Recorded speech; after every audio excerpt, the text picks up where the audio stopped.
దేవుని వాళ్ళారా, దేవుడు గత కాలమంతా ఆయన చల్లని రెక్కల నీళ్ళలో కాచి కాపాడి మన బ్రతుకు దినంలో మరొక దినాన్ని ఇచ్చి ఆయన మాటలు వినటానికి మన పట్ల చూపినటువంటి మహాకృప కొరకై దేవునికి కృతజ్ఞతాస్తుతులు తెలియజేస్తూ, అలాగే దేవుని మాటలు వినటానికి నేర్చుకోవటానికి వచ్చిన మీ అందరికీ మన ప్రభువు రక్షకుడు క్రీస్తు వారి పరిశుద్ధ నామంలో నా వందనాలు తెలియజేస్తున్నాను. ప్రియులారా, ఈరోజు ఒక మంచి అంశాన్ని మనం నేర్చుకుందాం. ఇంతకుముందు మనము సోషల్ మీడియాలో ప్రకటించిన విధంగా నిత్య జీవానికి బలి అవసరమా అనే ఒక మంచి విషయాన్ని మనం ధ్యానించుకుందాం. ప్రియులారా, ఒకసారి ప్రార్థన చేసుకొని ముందుకెళ్దాం. అందరూ తల వంచినట్లయితే ప్రార్థించుకుందాం. మహాపరిశుద్ధుడా, ప్రేమగల మా కన్న తండ్రి, మీ పరిశుద్ధమైన ఘనమైన శ్రేష్టమైన మీ నామానికి వందనాలు తండ్రి. గడిచిన కాలమంతా మీ కృపాక్షేమాలతో మమ్మల్ని కాచి కాపాడి మీ పాద సన్నిధికి మమ్మల్ని అందరినీ సంగముగా చేర్చి తండ్రి, మీ మాటలు వినటానికి మా పట్ల చూపిన మీ మహాకృప కొరకై కృతజ్ఞతాస్తుతులు తెలియజేస్తున్నాం తండ్రి.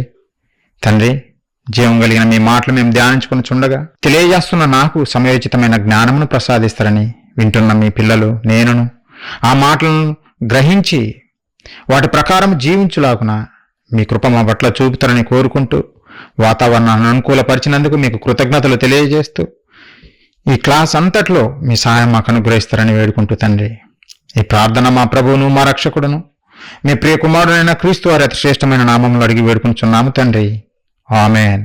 ప్రియులారా, ఈరోజు మనము ఆలోచించాలనుకున్నటువంటి పాఠము నిత్య జీవానికి బలి అవసరమా.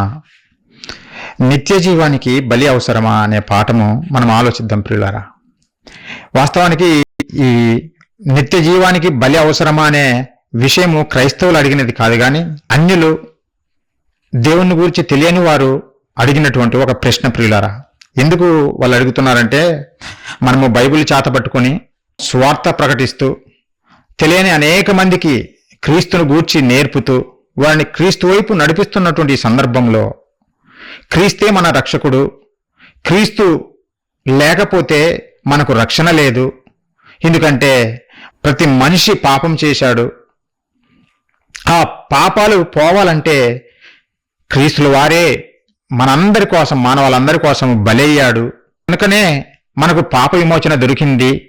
ఎందరైతే ఆయన యందు విశ్వాసం ఉంచుతారో, విశ్వాసం ఉంచి బాప్తీసం పొందుతారో వాళ్ళు రక్షింపబడతారో, నమ్మని వానికి శిక్ష విధింపబడును అనే మాటలు మనము ప్రకటిస్తున్నప్పుడు ఈ విషయాలు అన్యజనులకు, దేవుడంటే పడని వారికి, దేవుని నమ్మని వారికి మింగుడు పడటం లేదు. ఎందుకంటే బైబిల్ అనేది ఒక మహాజ్ఞాన గ్రంథము. బైబిల్ ఖ్యాతి ఈరోజు ప్రపంచంలో విస్తృతంగా వ్యాపించింది. ప్రతి ప్రదేశంలో బైబిల్ ఒక ఖ్యాతి మనం చూడగలము. ప్రతి ఒక్కరు బైబిల్ను హత్తుకొని ఉన్నట్టుగా ప్రతి దేశంలో మనం చూడగలము.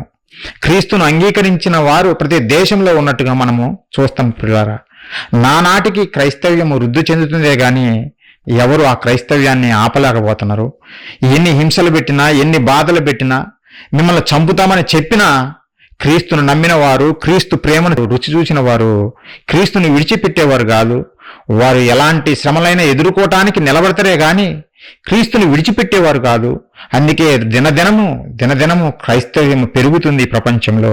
అది చూసి వారవలేని వారు చాలామంది బైబిల్ చదువుతున్నారు, క్రీస్తును నమ్మాలని కాదు, బైబిల్లో తప్పులు పట్టాలనే ఆలోచనతో వాళ్ళు చదువుతున్నారు. అందులో హేతువాదులు, నాస్తికులు ఉన్నారు.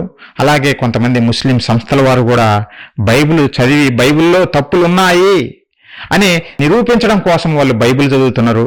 ఆ బైబిల్ చదువుతున్నప్పుడు ఎన్నో ప్రశ్నలు క్రైస్తవ్యానికి సంధిస్తున్నారు. పిల్లారా, ఎందుకంటే మీరు నమ్ముతున్న బైబిల్ కరెక్ట్ కాదు. చూడు, ఇన్ని తప్పులు ఉన్నాయో, ఇన్ని తప్పులు ఉన్నప్పుడు అది దేవుని గ్రంథం ఎలా అవుతుంది అని వాళ్ళు మనల్ని తప్పుపట్టడం కోసము, మనం నమ్మేది తప్పని చెప్పడం కొరకు, వారు నమ్మేది కరెక్ట్ అని నిరూపించడం కొరకు ఇలాంటి ప్రశ్నలు వాళ్ళు సంధిస్తున్నారు. పిల్లారా, అలాంటి ప్రశ్నలలో ఒకటే, నిత్య జీవానికి బలి అవసరం లేదు, నిత్యము జీవించడానికి క్రీస్తు ఎందుకు బలి అవ్వాలి, అవసరం లేదు అనే వాదన వీరు వినిపిస్తున్నారు. పిల్లారా, హేతువాదులు, నాస్తికులు, ముస్లిం సంస్థల వారు కొంతమంది వారు బైబిల్ తప్పుపట్టాలనే ఉద్దేశంతో చదువుతూ ఇలాంటి ప్రశ్నలు అనేకమంది ఉన్నాయి. ఇంతకుముందు కూడా మీకు ఒక విషయం తెలియజేసినాము. భవిష్యత్తుని ఎరిగినటువంటి దేవుడు ఏదేను వనంలో మంచి చెడ్డల తెలియని చెట్టుని ఎందుకు వేశాడు అని ప్రశ్న వేశాడు. మనిషి తప్పు చేస్తాడు కదా, మరి దేవుడు ఎందుకు ఈ చెట్టు వేశాడు అని వీళ్ళు నాస్తికులు, హేతువాదులు అందరూ ప్రశ్నలు వేశారు. ఇలాంటివి ఎన్నెన్నో కోకొల్లలుగా ఉన్నాయి ప్రియులారా. అంటే వీరు ప్రశ్నలు ఎందుకు వేస్తున్నారంటే మన విశ్వాసం నుండి మనల్ని లాగేయాలని, మన విశ్వాసం నుండి మనల్ని తొలగించాలనే ఉద్దేశంతో ఇలాంటి ప్రశ్నలు వేసి మనల్ని ఇబ్బంది పెడుతున్నారు. అంటే బైబిల్ తెలిసిన వాడికి బాధ లేదు, కానీ బైబిల్ తెలియని వాళ్ళే ఇలాంటి ప్రశ్నలు చూసి నిజంగా అవునా బైబిల్లో తప్పులు ఉన్నాయా అని చెప్పేసి దేవుణ్ణి విడిచిపెట్టేవారిగా చాలా మందిని మనం చూస్తుంటాం పిల్లారా. వాళ్ళు ఎందుకంటే అవసరానికి దేవుని దగ్గరికి వచ్చారు కనుకనే బైబిల్ జ్ఞానం అర్థం కాదు. దేవుని నమ్ముకుంటే మనకు అవి వస్తాయి ఇవి వస్తాయి అని చెప్పిన బోధనలు నమ్మి దేవుని దగ్గరికి వచ్చిన వారు ఈ ప్రశ్నలు సంధించినప్పుడు, ఈ ప్రశ్నలు చూసినప్పుడు వారిలో కలవరం మొదలవుతుంది. అంటే మేము నమ్మింది అబద్ధమా అని క్రైస్తవ్యంలో నుంచి తొలగిపోయేవారు కూడా మనం చూస్తుంటాం పిల్లరా. అలా తొలగిపోకుండా ఉండకూడదనే ఒక మంచి ఉద్దేశంతో మనము ఈ క్లాసులు ప్రారంభించాము. ఈ క్లాసుల్లో బోధలు కాదు, మీరు అబ్జర్వ్ చేస్తుండొచ్చు. మనం ఎప్పుడు క్రీస్తును నమ్మితే మీకు ఇది వస్తుంది అది వస్తుంది అని చెప్పటం లేదు. నువ్వు నమ్మినా నమ్మకపోయినా ఆయన చేస్తున్నాడు, ఆయన ఇస్తున్నాడు, ఇప్పుడు కూడా ఇస్తాడు కూడా. అవి మనం సపరేట్గా మనలో చెప్పాల్సిన పని లేదు. బైబిల్లో మహాజ్ఞానం ఉంది, అది మీకు తెలియజేయాలనే ఉద్దేశంతో ఈ క్లాసులు ప్రారంభించాము, మీటింగ్స్ పెడుతున్నాము. క్రైస్తవ్యంలో చాలా మందికి వాక్యం తెలియదు, ఆ వాక్యం తెలియజేయాలి. వాక్యం తెలియకపోతే అబద్ధాల్లో మగ్గిపోయి చివరికి గమ్యస్థానం చేరకుండా గుంటలో పడే ప్రమాదం ఉంది. అందుకే మనము ఈ తరగతులు నిర్వహిస్తున్నాం పిల్లారా. చిత్రం ఏందో తెలిసిన క్రైస్తవ్యంలో కూడా క్రైస్తవులుగా చెప్పుకున్నటువంటి వారు కూడా బైబిల్ను హేళన చేసే విధంగా మాట్లాడుతున్నారు. నేను ఈ అమెరికాలో కొంతమందిని మీట్ అయ్యా. ఎవరంటే మర్మోన్ బైబిల్ అని ఒకటి వచ్చింది. అది మీరు విన్నారో లేదో కానీ మర్మోన్ అనే వ్యక్తి ఆ బైబిల్ రాశాడు. ఏది బైబిల్లో నుంచి కాపీ చేసి తర్జుమా చేసుకొని అది అతని గ్రంథంగా ముద్రీకరించి అందరికీ స్ప్రెడ్ చేస్తున్నారు. మేము క్రైస్తవులము అని చెబుతున్నారు వాళ్ళు కూడా.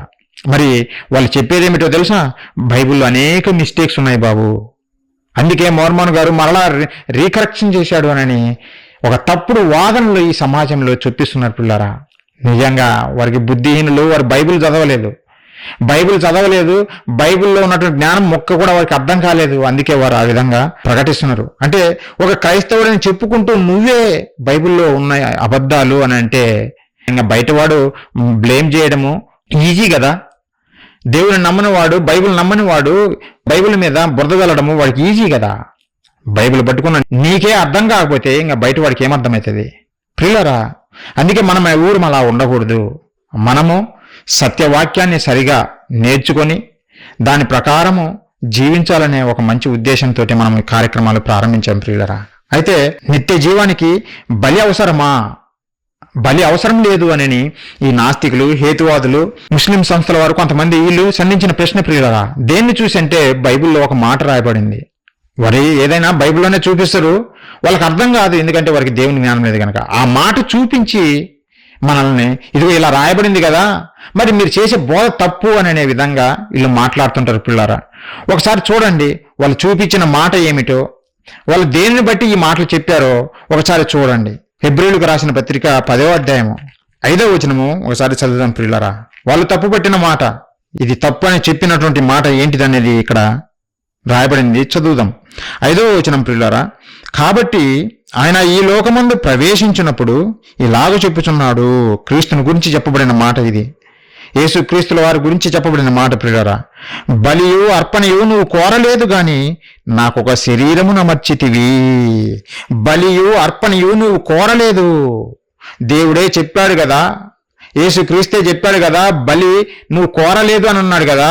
మరి యేసుక్రీస్తు బలి ఎలా అంగీకారం అవుతుంది, ఎలా కరెక్ట్ అవుతుంది? ఎందుకు అవసరము ఆయన బలి అవసరం లేదు, ఆయన మానవులందరి కొరకు ప్రాణం పెట్టాల్సిన పని లేదు అనే విధంగా వీరు మాట్లాడుతున్నారు పిల్లారా. ఈ మాటను ఆధారం చేసుకుని బలియు అర్పణయు నువ్వు కోరలేదు అని యేసు ప్రభుల వారు పలికిన మాటను పట్టుకుని వాళ్ళు నిత్య జీవానికి బలి అవసరం లేదు అనే విధంగా వారు మాట్లాడుతున్నారు ప్రియులారా. అయితే మనము ఒక్కొక్కటిగా ఆలోచిద్దాం ప్రియులారా. మనిషి యొక్క చరిత్ర అది తెలియజేస్తే మీకు ఈ బలి అవసరమా లేదనేది ఒక క్లారిటీ వస్తుంది ప్రియులారా. ఆ చరిత్ర మనం అర్థం చేసుకుంటే మనకు క్లియర్గా నిజంగా నిత్య జీవానికి, నిత్యము జీవించటానికి బలి అవసరమా? యేసుక్రీస్తుల వారు బలి అవ్వడం అవసరమా, లేదంటే అవసరం లేదా అనే సంగతి మనకు అర్థమైతే ప్రియులారా. మొట్టమొదటగా ఆదాము గారిని చేశారు ఈ భూమి మీద. ఆదాము గారు భూమి మీదికి రాకముందు ఆయన ఎన్నో వందల కోట్ల సంవత్సరాలు ఈ భూదినాలతో పోల్చుకుంటే, లేదంటే 6 విశ్వదినాలు కష్టపడ్డాడు మన కొరకు. ఎందుకు? భూమి మీదికి నా స్వరూపంలో నా పిల్లలు భూమి మీదికి రాబోతున్నారు, వారి కొరకు అందమైన ప్రకృతిని నేను సిద్ధం చేయాలి, వారి అవసరాలు తీర్చేవన్నీ నేను సిద్ధం చేయాలి, వారి కోరికలన్నీ నేను తీర్చే విధంగా నేను సృష్టిని కలుగజేయాలి అనుకున్నాడు దేవుడు. అనుకున్న దేవుడు 6 విశ్వదినాలు కష్టపడ్డాడు పిల్లారా. ఎంతో కష్టపడ్డాడు, విశ్రాంతిలోకి వెళ్ళేంతగా కష్టపడ్డాడు. దేవుడు మన కొరకు ఈ 6 దినాలలో సృష్టిని చేసి 6వ దినమున చివరిలో ఆదాము గారిని చేశాడు పిల్లారా. నేల మంటితో నరుని నిర్మించి వాని నాసికారంధ్రంలో జీవవాయును ఉదగా నరుడు జీవాత్మాయను.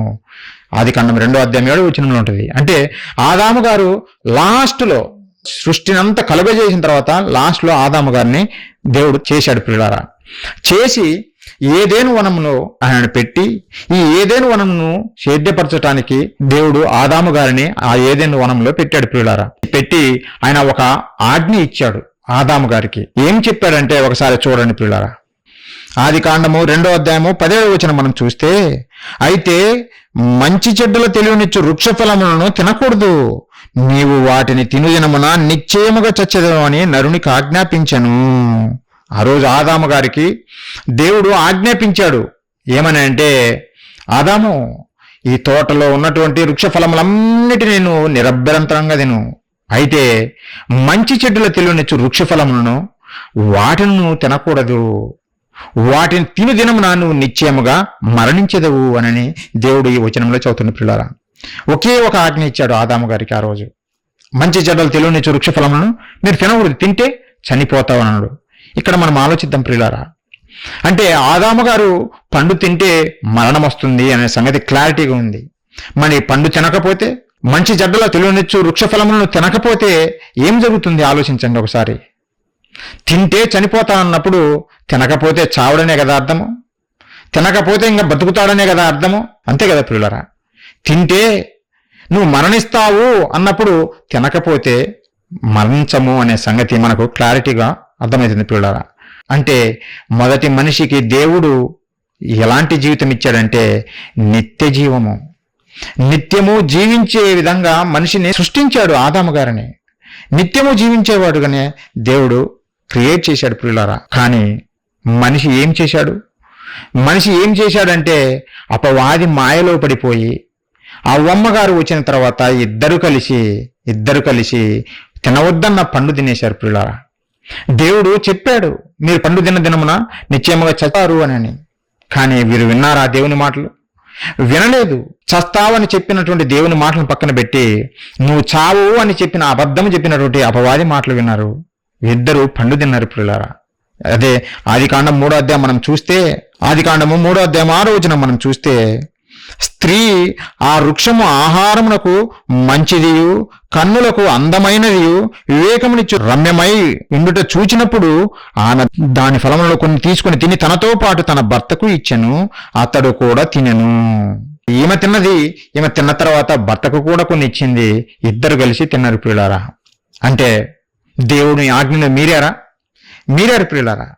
దేవుడు ఇచ్చినటువంటి ఒకే ఒక ఆజ్ఞను వాళ్ళు మీరారు. ఆజ్ఞ అతిక్రమము పాపము. దేవుడు ముందే చెప్పాడు కదా, నువ్వు తినుదినమున నిశ్చయముగా చనిపోతావు అని దేవుడు చెప్పాడు కదా. మరి దేవుడు మాట ఎప్పుడైనా అబద్ధాలా? కాదు. ఆయన చెప్పిన మాట 100% జరుగుతుంది. అది మేలైనా కీడైనా ఆయన చెప్పినట్టు జరుగుతుంది. నువ్వు తింటే చనిపోతావు అన్నాడు. నిజంగా వారు మరణం తెచ్చుకున్నారు పిల్లారా. ఎందుకు? దేవుని మాటను పక్కన పెట్టారు, దేవుని ఆజ్ఞను పక్కన పెట్టారు, ఆజ్ఞను మీరారు, పాపం చేశారు పిల్లారా. బైబిల్ ప్రకారంగా మనం చూస్తే ఆజ్ఞ అతిక్రమము పాపము, దేవుని ఆజ్ఞ అతిక్రమము పాపము. ఒకసారి చూడండి ఆ మాట. 1 యోహాను గారు రాసిన పత్రిక 3వ అధ్యాయము 4వ వచనము, పాపము చేయు ప్రతి వాడును ఆజ్ఞను అతిక్రమించును, ఆజ్ఞ అతిక్రమమే పాపము. ఆజ్ఞ అతిక్రమమే పాపము. దేవుని ఆజ్ఞను అతిక్రమించాము కనుకనే వారు ఆ రోజు అది పాపముగా దేవుడు కన్సిడర్ చేశాడు. ఆ పాపానికి జీతము మరణము. రోమీయులకు రాసిన పత్రిక 6:23. పాపానికి వచ్చే జీతము మరణము. అంటే ఆజ్ఞ అతిక్రమించారు, పాపం చేశారు, ఆ పాపము వలన మనిషి మరణము తెచ్చుకున్నాడు అనే సంగతి మనకు క్లియర్గా బైబిల్లో అర్థమైంది పిల్లరా. దేవుని మాటలు చదివితే మనకు అర్థమవుతుంది. ఎందుకు ఈ మాటలు చదువుతున్నానంటే, ఈ హిస్టరీ తెలియకపోతే నిత్య జీవానికి బలి అవసరమా కాదా అనే సంగతి మీకు అర్థం కాదు. అందుకోసమే ఒక్కొక్కటిగా మీకు తెలియజేస్తున్నా. మనిషి మొట్టమొదటగా దేవుడు చేసింది నిత్యము జీవించేవాడిగానే దేవుడు చేశాడు. ఎలా చేశాడో తెలిసిన పరిశుద్ధునిగా, నిర్దోషిగానే ఆదాము గారిని చేశాడు. పాపము చేయకముందు, లేదంటే దేవుని ఆజ్ఞ మేరకముందు ఆదాము గారు ఎలాంటి వాడు అంటే పరిశుద్ధుడే. ఆయన పరిశుద్ధుడే, నిర్దోషే. అతనిలో ఏ నేరం లేదు, అతనిలో ఏ పాపం లేదు. ఆదాము గారిలో ఏ పాపం లేదు ప్రియులారా. ఎప్పుడైతే దేవుని ఆజ్ఞను మీరాడో అప్పుడే పాపం చేసిన వాడిగా మనకు కనపడుతుంది. ఆ పాపం చెయ్యకముందు ఆదాము గారు పరిశుద్ధుడే. మరి దేవుడు పరిశుద్ధులుగానే మనల్ని పుట్టించాడంటే అవును ప్రియులారా, దేవుడు మనలందరినీ పరిశుద్ధులుగానే పుట్టించాడు. చూస్తారు ఆ మాట కూడా ఒకసారి చూడండి. ప్రసంగి గ్రంథము 7వ అధ్యాయము 29వ వచనం ఒకసారి చూడండి. నరులను దేవుడు ఎలా పుట్టిస్తున్నాడు? యథార్థవంతులుగా, వారిలో కల్మషం లేదు, కుట్రలు లేవు, కుతంత్రాలు లేవు, మోసాలు లేవు, ఎలాంటివి లేవు. అంటే నిర్దోషిగా, యథార్థవంతునిగా, పరిశుద్ధునిగానే దేవుడు మనిషిని కలుగజేశాడు ప్రియులారా. ప్రసంగి గ్రంథము 7వ అధ్యాయం 29వ వచనం ఒకసారి చూడండి. ఇది ఒకటి మాత్రం నేను కనుగొంటిని, ఏమనగా దేవుడు నరులను యథార్థవంతులుగా పుట్టించెను. దేవుడు నరులను యథార్థవంతులుగా పుట్టించాడు, పరిశుద్ధులుగానే పుట్టించాడు, పరిశుద్ధులుగానే పుట్టించాడు పిల్లరా. మొట్టమొదటి మనిషి గురించి మీకు తెలియజేస్తున్నా, దేవుడు ఎలా కలుగజేశాడు మనిషిని అనే విషయం మీకు తెలియజేస్తున్నా. అయితే దేవుడు మనిషిని పరిశుద్ధులుగా ఎందుకు చేశాడు, పరిశుద్ధులుగా ఎందుకు చేశాడు అని మనం ఆలోచిస్తే ప్రియులారా, దేవుని సంకల్పం ఏంటో తెలుసా? దేవుని సంకల్పం ఏంటంటే అనేక మంది పిల్లలు కావాలి ఆయనకు. ఆ పిల్లలు కూడా ఎలాంటి వారంటే పరిశుద్ధులు, నిర్దోషులు, నీతిమంతులు కావాలనుకున్నాడు. పాపులను కాదు, నరాంతకుల్ని కాదు, దొంగలుగా ఉండేవారికి కాదు దేవుడు కోరుకున్నది. పరిశుద్ధులుగా, నీతిమంతులుగా, నిర్దోషులుగా ఉన్న వారినే కోరుకుంటుండే పిల్లరా. అలాంటి పిల్లలు నాకు కావాలి అని దేవుడు కోరుకున్నాడు పిల్లరా. అది ఆయన సంకల్పము, దేవుని సంకల్పం, అది దేవుని చిత్తము, దేవుని కోరిక, అది దేవుని కోరిక. అందుకే ఈ సృష్టిని కలుగజేశాడు మన కోసమే. పరిశుద్ధులుగా జీవించాలనుకున్నటువంటి ఆయన పిల్లల కొరకు ఈ సృష్టిని కలుగజేశాడు. ఒకసారి ఆ మాట చూడండి ప్రియులారా. ఎఫెసీయులకు రాసిన పత్రిక 1వ అధ్యాయం 4-6 వచనాలు చూడండి. ఆయన సంకల్పం గురించి చెబుతుండు. దేవుని సంకల్పం ఏమిటో దేవుడు ఇక్కడ తెలియజేస్తుంది ప్రియులారా. ఎట్లనగా తన ప్రియుని యందు తాను ఉచితముగా మనకు అనుగ్రహించిన తన కృపామహిమకు కీర్తి కలుగునట్లు తన చిత్త ప్రకారమైన దయా సంకల్పము చొప్పున యేసు క్రీస్తు ద్వారా తనకు కుమారులుగా స్వీకరించుటకై, క్రీస్తు ద్వారా మనల్ని కుమారులుగా స్వీకరించుటకై మనల్ని ముందుగా తన కోసము నిర్ణయించుకొని మనము తన ఎదుట పరిశుద్ధులమును నిర్దోషులమునై ఉండవలనని జగత్తు పునాది వేయబడక మునిపే ప్రేమ చేత ఆయన క్రీస్తులో మనల్ని ఏర్పరచుకొనెను. ఎలా ఉండాలనుకున్నాడు మనల్ని? పరిశుద్ధులు, నిర్దోషులైనటువంటి పిల్లలు ఆయనకు కావాలనుకున్నాడు దేవుడు. నాకు పరిశుద్ధులైన పిల్లలు కావాలి, నిర్దోషులుగా ఉన్నటువంటి పిల్లలు కావాలి అనే దేవుని సంకల్పం ప్రియులారా. మరి నిర్దోషులు, పరిశుద్ధులే ఎందుకు కావాలనుకున్నాడు అని మనం ఆలోచిస్తే ప్రియులారా, దేవుడు చెప్పాడు. ఆయన పరిశుద్ధులైన పిల్లలే ఎందుకు కావాలనుకుంటున్నాడు మనం ఆలోచిస్తే, పేతురు గారు రాసినటువంటి మొదటి పత్రిక ఒకసారి చూడండి. 1వ అధ్యాయము 14వ వచనం ప్రియులారా.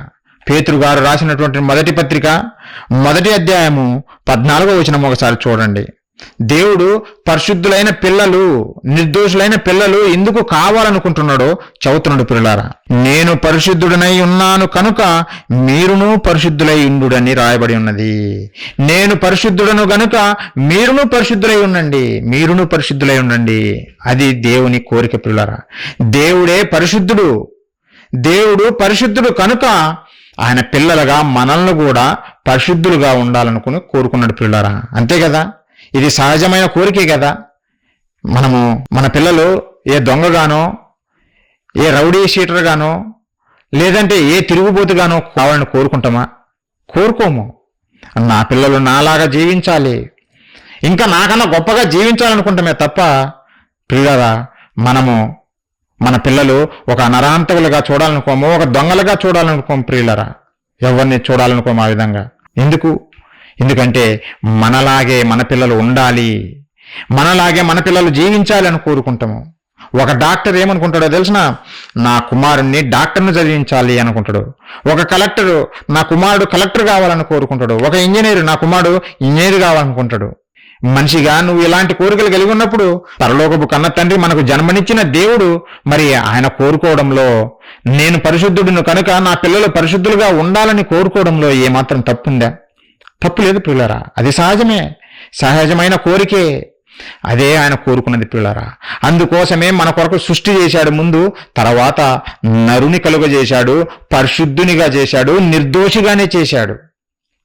ఇప్పటికీ తల్లి గర్భంలో కూడా మనిషి నిర్మాణం మనం చూస్తే నిర్దోషులుగానే పరిశుద్ధులుగానే వస్తున్నారు వారు బయటికి. చిన్నపిల్లలను చూస్తే మనకు అర్థమవుతుంది. ఏ చిన్నపిల్లలు దొంగతనాల కేసుల్లో ఇరుక్కోరు, నరహంతకుల కేసుల్లో వాళ్ళు ఉండరు. చిన్నపిల్లలు వారిలో ఏ కల్మషం లేకుండా నిష్కల్మషమైన హృదయంతో వాళ్ళు ఉంటారు ప్రియులారా. పిల్లలను చూస్తే మనకు అర్థమైపోతుంది. వాళ్ళు ఏ దోషం కనపడదు మనకు, వాళ్ళు ఏ దోషం కనపడదు. అంత పవిత్రులుగా పరిశుద్ధులుగా ఉంటారు పిల్లరా. అంటే దేవుడు మనిషికి పరిశుద్ధమైన జీవితాన్నే ఇచ్చాడు. దేవుడు మనిషికి పరిశుద్ధమైన జీవితాన్నే నిర్దోషులుగానే కలుగజేశాడు. ఆయన సంకల్పానుసారంగా నాకు పరిశుద్ధులు కావాలనుకొని కోరుకున్నటువంటి దేవుడు పరిశుద్ధమైన జీవితాన్ని ఇచ్చాడు. అయితే ప్రియులారా, ఆదాము అవ్వలు వీళ్ళిద్దరూ ఆది దంపతులు దేవుని మాటను పక్కన పెట్టేసి, దేవుని ఆజ్ఞను పక్కన పెట్టేసి పాపము చేశారు. పాపము చేసి మరణాన్ని కొని తెచ్చిపెట్టుకున్నారు పిల్లరా. పాపం చేసి మరణాన్ని తెచ్చిపెట్టుకున్నారు. వాళ్ళు పరిశుద్ధత పోగొట్టుకున్నారు. పరిశుద్ధత దేవుడు చూడాలనుకున్నప్పుడు వాళ్ళలో పరిశుద్ధత కనపడలేదు. ఆయన కలుగజేసిన విధానం చూస్తే పరిశుద్ధంగానే కలుగజేశాడు. కానీ మనిషే అపవాది మాటలు విని ఆ పరిశుద్ధతను పోగొట్టుకున్నాడు పిల్లరా.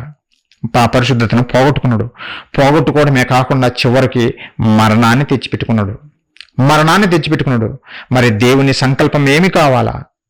దేవుని చిత్తం ఏం కావాలా? పరిశుద్ధులైన పిల్లలు నాకు కావాలి, అనేక మంది నాకు పిల్లలు కావాలి, పరిశుద్ధులు నిర్దోషులు కావాలనుకున్నాడు కదా. మరి వీళ్ళు పాపం చేసి మరణం తెచ్చిపెట్టుకుంటుంటే ఇంకా ఆయనకు పిల్లలు ఎవరు మిగులుతారు? ఇంకా ఆయనకు పిల్లలు ఎవరుంటారో ఆలోచించండి. ఎవరైనా ఉంటారా పిల్లలు ఆయనకు? అందరూ పాపం చేస్తున్నారు కదా. భూమి మీదికి పుట్టకొస్తున్న ప్రతి మనిషి పెరిగే కొద్దీ తన పాపాల చిట్ట పెంచుకుంటూ వెళ్ళిపోతున్నాడు. నిజంగా నోవాహు గారి కాలంలో మనం చూస్తే ఈ భూమి మీద మనుషుల యొక్క చెడుతనం గురించి దేవుడు చెప్పాడు. ఏమనో తెలుసిన, నరుల చెడుతనము భూమి మీద గొప్పది, మంచితనములు కాదు. ఒకసారి చూడండి ఆ మాట. ఆది కాండము 6వ అధ్యాయం ప్రియులారా, 6వ అధ్యాయం 5వ వచనం చూస్తే దేవుడు చెబుతున్నాడు, నోవాహు గారి కాలం వచ్చేసరికి ప్రారంభంలో మనిషి ప్రవర్తన ఏ విధంగా ఉంది అని మనం ఆలోచిస్తే, నరుల చెడుతనము భూమి మీద గొప్పదనియు, వారి హృదయం యొక్క తలంపుల్లోని ఊహంతా ఎల్లప్పుడూ కేవలం చెడ్డదనియు యెహోవా చూచి. దేవుడు చూశాడు. ఈ నరులను చూస్తే వారి హృదయంలో తలంపులన్నీ చెడ్డవేనంట, ఒక్కటి మంచిది లేదు. వాణ్ణి ముంచుదాము, ఈయన్ని మోసం చేద్దాము, వాణ్ణి ఎలా దోచుకుందాము, ఇవే తప్ప రెండో ఆలోచన లేవు. ఈ రోజు కూడా ఇంకా విపరీతంగా పెరిగిపోతున్నాయి తప్ప, పాపాలు పెరిగిపోతున్నాయి తప్ప మంచి ప్రవర్తన కలిగిన వారుగా మనం చూడం పిల్లారా. మంచి ప్రవర్తనతో ఉండరు, మనతో మంచిగానే ఉంటారు. వారు మోసం చేసేంత వరకు మనకు అర్థం కాదు. అయ్యో మోసపోయానే, అయ్యో వీరి చేతులు మోసపోయానే అని మనం తర్వాత బాధపడతాం పిల్లారా. అంటే నమ్మకంగా కనపడి చివరికి మోసం చేస్తున్నారు. అంటే వారి హృదయం యొక్క తలంపులన్నీ చెడిపోయినాయి. వారి హృదయంలో తలంపులు మనం గ్రహించలేము, కానీ దేవునికి తెలుసు కదా. దేవుడు వారి హృదయాలలోకి తొంగి చూసినప్పుడు ఇవే కనపడినాయి. వీరు మోసగానులు, నరహంతకులు, వ్యభిచారులు, దొంగతనాలు ఇవే ఉన్నాయి తప్ప వీరి ఆలోచనలో దేవుని గురించి ఆలోచించే ఒక్క ఆలోచన కూడా వారిలో లేదు పిల్లారా. ఆ రోజు లేదు, ఇప్పటికీ లేదు. మీరే కొంతమంది అయినా దేవుని మాటలు వినాలి, దేవుడు మీ హృదయాల్లో ఉన్నాడు కనుకనే ఆయన మాటలు వినటానికన్నా మీరు వచ్చారు. మిగతా వారందరూ ఎందుకు రావటం లేదంటే వారి హృదయాల్లో దేవుడు కాదు ఉన్నది, దైవ ఆలోచనలు కాదు. ఏమి సంపాదించుకుందామో, ఏమి తిందామో, ఏమి త్రాగుదామో, రేపు ఎలా ఎంజాయ్ చేద్దామో ఇవే తప్ప బ్రతుకు నిచ్చినటువంటి నా దేవుని కొరకు నేను ఏమి చేయాలి అనే ఆలోచనలు వారిలో లేవు పిల్లారా, వారిలో లేవు. మనిషి యొక్క ఆలోచనలు మనం చూస్తే అర్థమైపోతుంది. వారి యొక్క హృదయ ఆలోచనలన్నీ చెడిపోయి ఉన్నాయి. అందుకే దేవుడు ఆ రోజు వారి యొక్క చెడుతనము గొప్పది, మంచితనంలో కాదు. మంచి చేయడంలో వాళ్ళు గొప్పగా లేరు, చెడు చేయటంలో గొప్పగా ఉన్నారు. అంటే ఒక ఆజ్ఞను మీరినటువంటి ఆ 10 దంపతులు చివరికి వచ్చేసరికి ఇక ఎన్ని తప్పుడు కార్యక్రమాలు చేశారో ఇంకా ఆలోచించండి. అందుకే దేవుడు రాయించాడు, బాధపడుతూ రాయించాడు. ఆ రోజు నోవహు గారి కాలంలో జనులు ఎలా ఉండేవారో తెలిసిన, తినుచు త్రాగుచు సంతోషించు, వరద వచ్చి వారిని అందరినీ నాశనం చేసేంత వరకు అలానే తింటూ తాగుతూ పెళ్లికి ఉండేవారంట. ఆ బ్రతుకునిచ్చిన దేవుణ్ణి జ్ఞాపకం చేసుకునేవారు ఒక్కరు లేరంట. ఆలోచించండి పిల్లారా. అంటే అంతగా చెడిపోయారు నరులు, అంటే చెడిపోయారు పిల్లారా. ఆదాము చేసినటువంటి ఆ పాపమే ఈ నరులలోకి ఒక్కొక్కరు లేక అలా వ్యాపించుకుంటూ పోయింది. ప్రతి ఒక్కరిలో పాపము ఏలుతుంది, ప్రతి ఒక్కరిని బానిసలాగా చేసుకొని మనల్ని ఏలుతుంది పాపం ప్రియులారా, మనల్ని ఏలుతుంది. కొంతమంది చెబుతుంటారు, నేను మందు మానలేకపోతున్నానండి అని అంటారు. అంటే దాని అర్థం ఏంటో తెలిసిన, బానిస అయిపోయాడు దానికి. నువ్వు పుట్టినప్పుడు మందు తాగుతూ పుట్టలేదు కదా. తల్లి గర్భంలో నుంచి నువ్వు పుట్టినప్పుడు తల్లి నీకు పాలిచ్చి పెంచి నీ బాగోగులు చూసిన తర్వాత నువ్వు పెరిగి పెద్దవాడిగా తర్వాత ఈ లోకంలోకి వచ్చి ఈ లోకంలో చేసేవన్నిటిని చూసి నీ ఆరోగ్యాన్ని పాడు చేసుకుంటున్నావు మందు తాకి. లేదంటే ఒకరిని మోసం చేసి చంపాలి, డబ్బు కోసమనో మరియు దేనికోసమనో ఒకరిని చంపాలి, లేదంటే ఒక స్త్రీని చెరపాలి అని ఇలా కోరుకుంటున్నావే. ఎక్కడివి ఈ ఆలోచనలు? పుట్టినప్పుడు నీలో లేవే. మరి ఎందుకు వచ్చేవి ఇవన్నీ అంటే ఆ పాపం అనేది ప్రతి ఒక్కరిలోకి స్ప్రెడ్ అయిపోయింది పిల్లరా. పాపం ప్రతి ఒక్కరిని పట్టేసింది, చెరలోకి లాగుకుంది, మనల్ని బానిసలుగా చేసుకొని ఏలుతుంది పిల్లరా. ఆది దంపతులు చేసినటువంటి ఒకే ఒక పాపం ద్వారా ఈరోజు నరులందరిలోకి ఆ పాపం ప్రవేశించి మన దేహాలు కూడా పాపానికి బానిసలైపోయినాయి. ప్రతి ఒక్కరూ పాపం చేస్తూనే ఉన్నారు పిల్లరా. ఒకసారి చూడండి ఆ మాట, రోమిలకు రాసిన పత్రిక. పాపం అనేది లోకంలోకి ఎంటర్ అయింది. ఆ పాపం ద్వారానే మరణం కూడా ఈ మనిషికి వచ్చింది పిల్లారా. రోమిలకు రాసిన పత్రిక 5వ అధ్యాయము 12వ వచనం పిల్లారా. 12వ వచనము మనం చూస్తే, ఇట్లుండగా ఒక మనుషుని ద్వారా పాపము ద్వారా మరణమును లోకంలో ఎలాగూ ప్రవేశించెను, అలాగే మనుషులందరూ పాపం చేసినందున మరణం అందరికీ సంప్రాప్తమైను.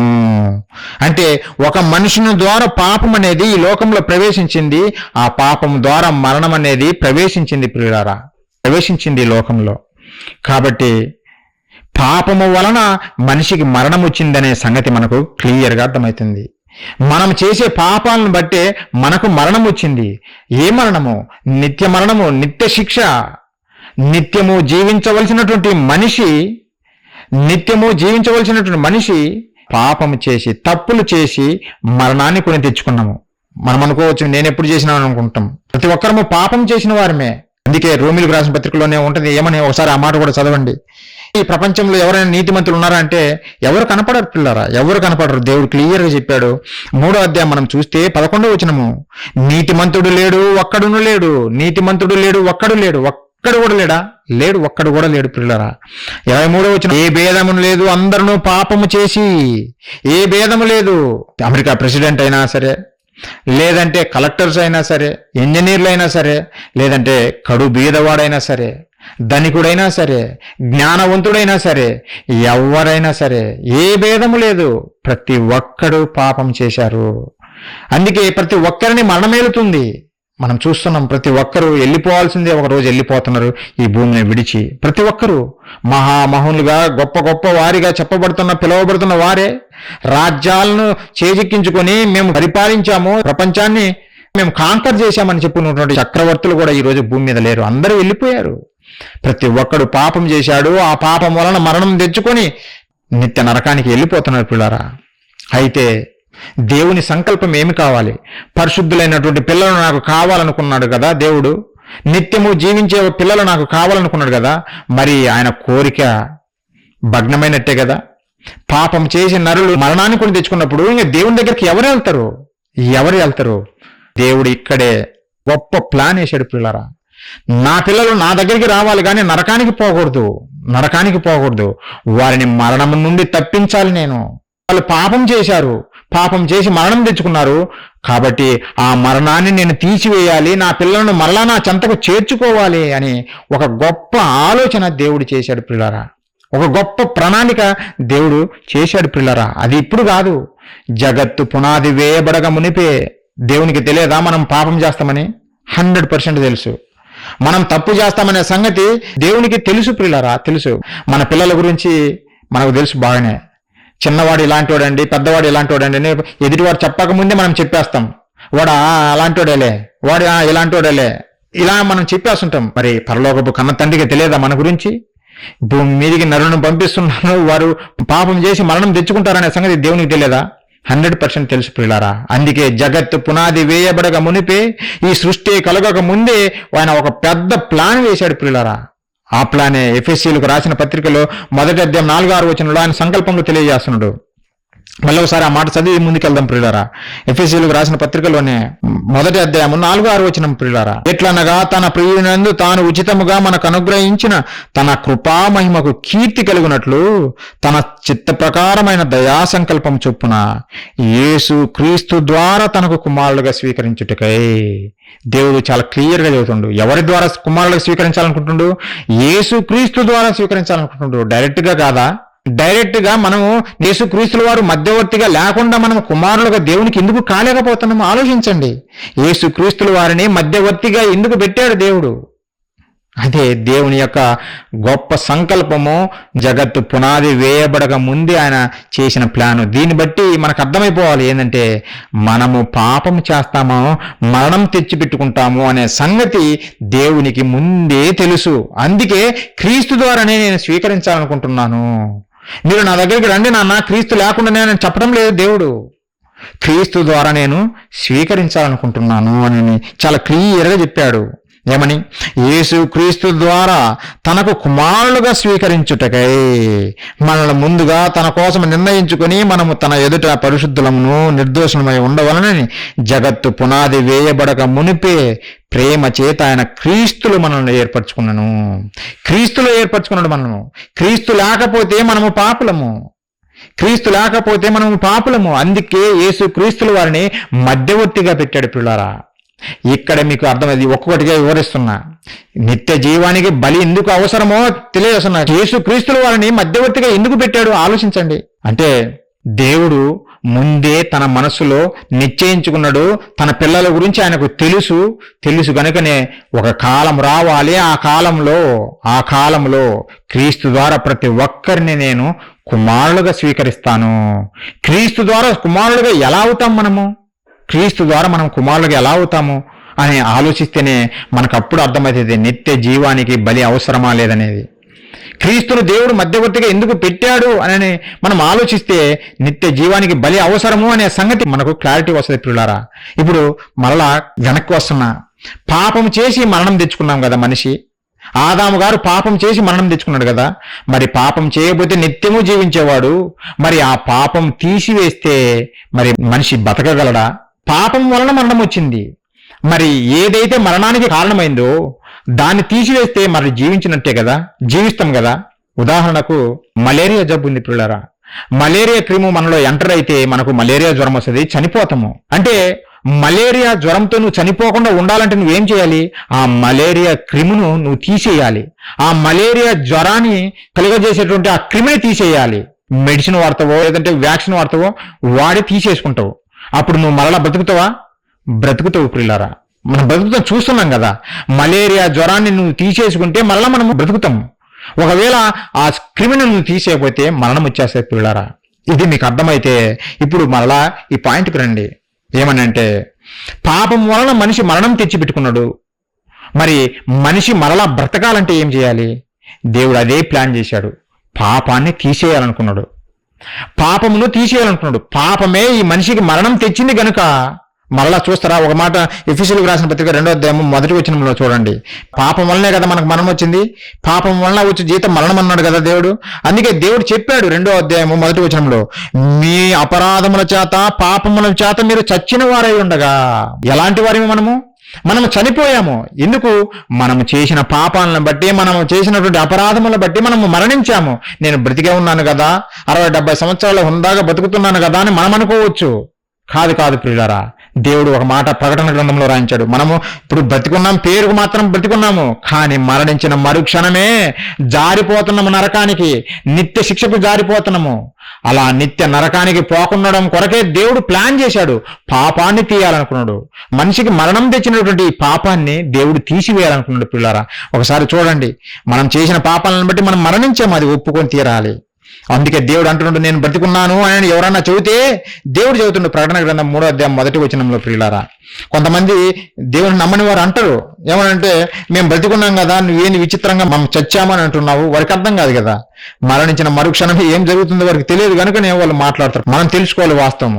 మనము పేరుకు బ్రతికున్నాము, భూమి మీద పేరుకు బ్రతికున్నాము, కానీ చచ్చిన వారమే, చనిపోయిన వారమే. ఒకసారి చూడండి ప్రియులారా, ప్రకటన గ్రంథము 3వ అధ్యాయము 1వ వచనం. ప్రియులారా, సార్దీసులో ఉన్న సంఘపు దూతకు ఇలాగు రాయము, 7 నక్షత్రంలో దేవుడు 7 ఆత్మలు గలవాడు చెప్పు సంగతులేవనగా, నీ క్రియలను నేను ఎరుగుదును. ఏమనగా, జీవించుచున్నావన్న పేరు మాత్రం ఉన్నది గాని నీవు మృతుడవే. జీవించుచున్నావు, నేను బ్రతికే ఉన్నానని నువ్వు అనుకుంటున్నావు, కానీ దేవుడు అంటుండు నీవు మృతుడవే.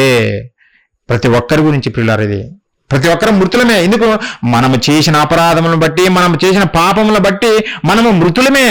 పేరుకు భూమి మీద జీవించి ఉన్నామని అనుకుంటున్నామే తప్ప మనము మృతులమే ప్రియులారా. ఎందుకంటే పాపము వలన మరణం వచ్చింది. అయితే మరణానికి కారణమైనటువంటి ఈ పాపాన్ని దేవుడు తీసివేయాలనుకున్నాడు ప్రియులారా. మనకు ఏదైతే మరణాన్ని తెచ్చిపెట్టిందో ఆ పాపాన్ని తీసివేస్తే మనిషి బ్రతుకుతాడు, మళ్ళా నిత్య జీవాన్ని తెచ్చుకోగలడు. అందుకే దేవుడు ఈ ప్రణాళిక వేశాడు. పిల్లరా, మరలా నా పిల్లలకు నేను నిత్య జీవం ఇవ్వాలి. ఆజ్ఞ అతిక్రమించి పాపం చేసి మరణం తెచ్చుకున్నటువంటి నా పిల్లలకు మరలా నిత్య జీవము నేను ఇవ్వాలి, నేను నిత్య జీవం ప్రసాదించాలి అని దేవుడు సంకల్పించాడు. పిల్లరా, ఇది దేవుని యొక్క గొప్ప ప్రణాళిక. అయితే ఎలా తీసేస్తానన్నాడు? పాపం తీసేస్తే మరలా బ్రతుకుతాం, రోగం తీసేస్తే మనిషి ఎలా బ్రతకగలుగుతాడు ఈ భూమి మీద? ఆత్మకు పట్టినటువంటి పాపం అనే రోగాన్ని తీసేస్తే మనిషి మరలా నిత్య జీవము పొందగలడు. పిల్లరా, మరలా నిత్య జీవం పొందగలడు. అయితే దేవుడు అదే చేయాలనుకున్నాడు. ఏమని? పాపము తీసివేయాలి. నా ప్రజలకు అంటుకున్నటువంటి, నా పిల్లలకు అంటుకున్నటువంటి ఈ పాపాన్ని తీసేయాలి. ఎలా తీసేయాలి? మరి పాపం ఎలా తీయాలి? అది కూడా ఆలోచిద్దాం ప్రియులారా. పాపం తీసేస్తే నిత్యము జీవించగలము. మరి ఈ పాపాన్ని ఎలా తీయాలి అని దేవుడు ఆలోచించాడు ప్రియులారా. అది జగత్తు పునాది వేయబడక మునిపే ఆలోచించాడు, సంకల్పించాడు. నేను తీసేస్తాను. ఎలా తీస్తానంటే ఒక పద్ధతి పెట్టాడు, ఒక క్రమం పెట్టాడు. ఏమంటే, నరులలో ఎవరైనా సరే పాపం చేయకుండా, అర్థమైందా? పాపం చేయకుండా నీతిమంతులు, పరిశుద్ధులున్నవారు బలివ్వాలి. ఆ బలి ద్వారా వీరందరి పాపాలను తుడిచివేయాలనుకున్నాడు. ఎందుకు బలివ్వాలి అని మనం ఆలోచిస్తే ప్రియులారా, దేవుడు ఆజ్ఞ ఇచ్చాడు. ఆజ్ఞ అతిక్రమం పాపము, పాపం వల్ల వచ్చే జీతం మరణము. అంటే పాపానికి జీతము మరణం కనుక మన అందరము చనిపోవాల్సిందే, చంపాలి. మరి మన అందరినీ చంపే బదులు ఒక్కరిని చంపాలనుకున్నాడు దేవుడు. పాపం వల్ల మనకు మరణం వచ్చింది. ఆ మరణము ప్రతి ఒక్కరిని ఏలుతుంది. మనం పేరుకు జీవించుతున్నామే కానీ మనము మృతులమే అనే సంగతి మనకు క్లియర్గా అర్థమైంది ప్రియులారా. అయితే దేవుని మాటలు ఎప్పుడు పొల్లు కూడా తప్పిపోవు. ఆయన చెప్పాడు కదా, నువ్వు ఆజ్ఞ అతిక్రమిస్తే పాపము, అది మరణం తెచ్చిపెడుతుంది, సస్తావు అని చెప్పాడు కదా. మరి అది నెరవేరుస్తున్నాడు. అలాగే తన పిల్లలను కాపాడుకోవడం కొరకు ఒక గొప్ప ప్రణాళిక వేశాడు. అదే బలి ప్రియులారా, అదే బలి. వాస్తవానికి మనం చంపేయాలి. ఎందుకంటే తప్పు చేసింది మనము, పాపం చేసింది నరులుగా మనల్ని చంపేయాలి. ఎందుకంటే పాపం చేసిన దాన్ని బట్టి మనకు మరణం ఇవ్వాలి.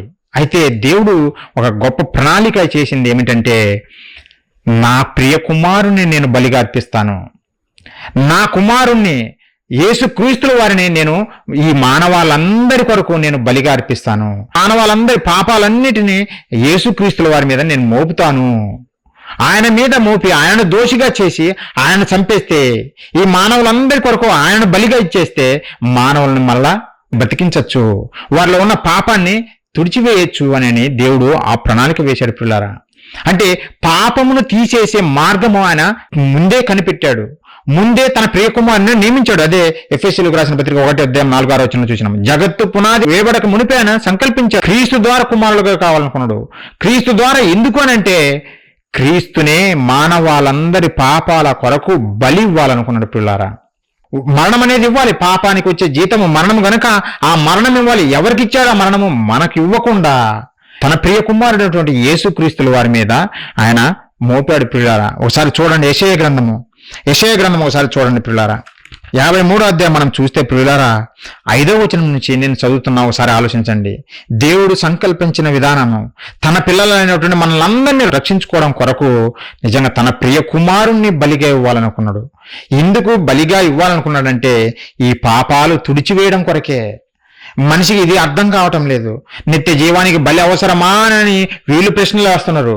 బాబు, నువ్వు తప్పు చేసి మరణం తెచ్చిపెట్టుకున్నావు, ఆ మరణం పోవాలంటే మరలా నీకు నిత్య జీవం రావాలంటే నీ పాపాలు తీయాలి. ఆ పాపాలు తీయాలంటే బలి జరగాలి, లేదంటే మరణం అవ్వాలి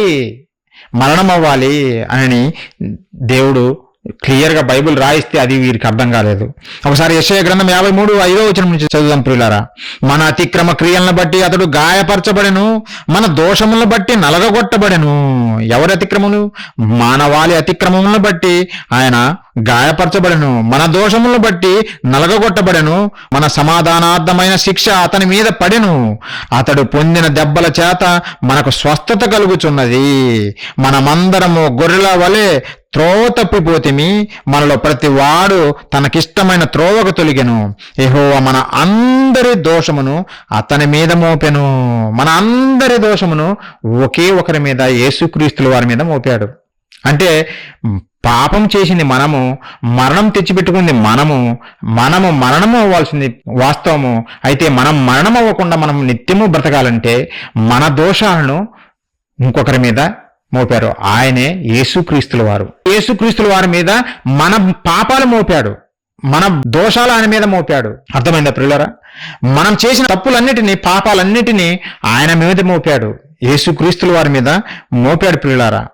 అందుకే ఇంకా మనం 7వ వచనం చూస్తే అతడు దౌర్జన్యం నొందెను, బాధింపబడినను అతడు నోరు తెరవలేదు. వదకు తేబడు గొర్రె పిల్లయు బొచ్చు కత్తరించు ఎదుట గొర్రెయు మౌనముగా ఉండునట్లు అతడు నోరు తెరవలేదు. అన్యాయపు తీర్పు నొందిన వాడే అతడు కొనిపోబడెను. అన్యాయపు తీర్పు పొందినవాడే అతడు కొనిపోబడెను. అంటే మన దోషాలను బట్టే ప్రియులారా, మన దోషాలను బట్టే ఆయన ఒక వదకు తేబడిన గొర్రెవలే వధింపబడ్డాడు అనే సంగతి మనకు అర్థమవుతుంది ప్రియులారా. అందుకే 10వ వచనంలో కూడా అతనిని నలగొట్టుటకు యెహోవాకు ఇష్టమాయను, ఆయన అతనికి వ్యాధి కలుగజేసెను. అతడు తను తానే అపరాధ పరిహారార్థ బలి చేయగా, తనకు తానే అపరాధ పరిహారార్థ బలి ఎవరు? యేసుక్రీస్తుల వారు బలయ్యారు. మన దోషములను బట్టి తను తానే అపరాధ పరిహారార్థ బలి చేయగా అతని సంతానం చూచును, అతడు దీర్ఘాయుష్మంతుడవును. యెహోవా ఉద్దేశము అతని వలన సఫలమగును. దేవుని ఉద్దేశములన్నీ క్రీస్తు వలన సఫలమైతే ఆయన ఉద్దేశం ఇదే. మానవాళ్ళందరినీ తన దగ్గరికి చేర్చుకోవాలనుకున్నాడు, మరలా నిత్య జీవం ఇవ్వాలనుకున్నాడు. అది ఎలా అనంటే క్రీస్తు ద్వారా. బైబిల్లో మనం ఈ వచనాలన్నీ కలుపుకుంటే మనకు క్లారిటీగా వస్తుంటుంది. క్రీస్తు ద్వారానే కుమారులు కావాలనుకున్నాడు దేవుడు. ఎలా? ఇలా బలి ఇచ్చి మానవాళి చేసినటువంటి పాపాల కొరకు యేసుక్రీస్తుల వారిని బలి చేసి, యేసుక్రీస్తుల వారు బలి ఎందుకు కావాలి? యేసుక్రీస్తుల వారు బలి ఎందుకు కావాలి? దేవుడు చెప్పాడు కదా, పాపం వలన వచ్చు జీతం మరణము అని. మరి మన పాపాలు చేసపోయి యేసుక్రీస్తుల వారి మీద మోపితే మరి యేసుక్రీస్తుల వారు మరణించాలనా లేదా? ఆలోచించండి ప్రియులారా. యేసుక్రీస్తుల వారు ఎందుకు బలి కావాలి అని అంటే ప్రియులారా, మనల్ని పరిశుద్ధులుగా చేయడం కొరకు దేవుడు మనలో ఉండే దోషాలన్నిటినీ క్రీస్తు వారి మీద మోపాడు. అంటే ఇప్పుడు క్రీస్తుల వారు పాపినిగా ఆయన దోషములు చేసిన వాడిగా నిలబెట్టి మనకు పడవలసిన శిక్షను ఆయన మీద మోపాడు. మనకు రావాల్సిన శిక్షను క్రీస్తు వారి మీద మోపాడు. ఆ క్రీస్తు వారిని బలిగా అర్పించాడు పిల్లారా. క్రీస్తు వారిని బలిగా అర్పించాడు. ఎవరి కోసం అంటే మానవాళ్ళందరి కొరకు. మీకు సూత్రం అర్థమవుతుందో లేదో? పాపం వలన వచ్చు జీతము మరణమైతే ఆ మరణము ప్రతి ఒక్కళ్ళము తెచ్చుకుంటే మనల్ని నిత్యము జీవింపజేయడం కొరకు మన దోషాలను యేసుక్రీస్తుల వారి మీద మోపాడు. యేసుక్రీస్తుల వారి మీదనే ఎందుకు మోపాడు అని అంటే ప్రియులారా, పరిశుద్ధుడు గనుకనే, ఆయన నీతిగా బ్రతికాడు గనుకనే. మరి భూమి మీద ఎవరైనా నీతిగా బ్రతికారా? ఇప్పుడు మనమే పాపం చేస్తే ఎదుటివారిని పాపం నుండి మనం ఎలా తప్పించగలము? మనకే బురద అంటితే ఎదుటివారిని ఎలా క్లీన్ చేస్తాము? చేయలేము కదా, చేయలేము. ఎందుకంటే మన బురద కూడా వారికి అంటుకుంటుంది.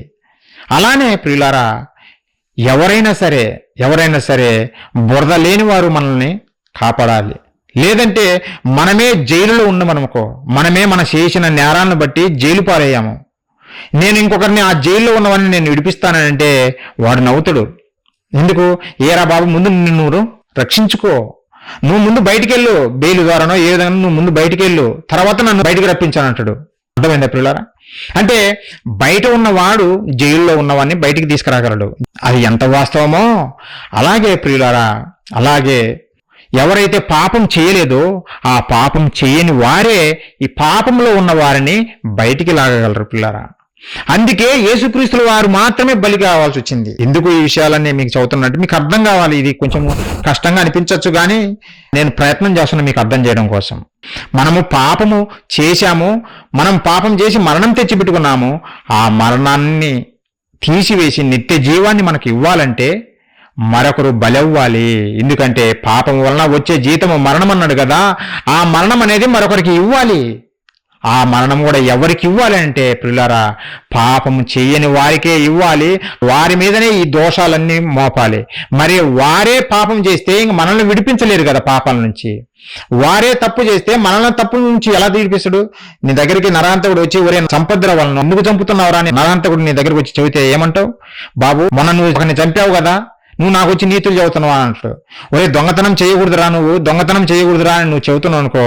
ఒక దొంగ వచ్చి, బాబు నీ ఇంట్లో ఉన్న సొమ్మంతా ఎక్కడిది బాబు, నువ్వు సంపాదించినవా?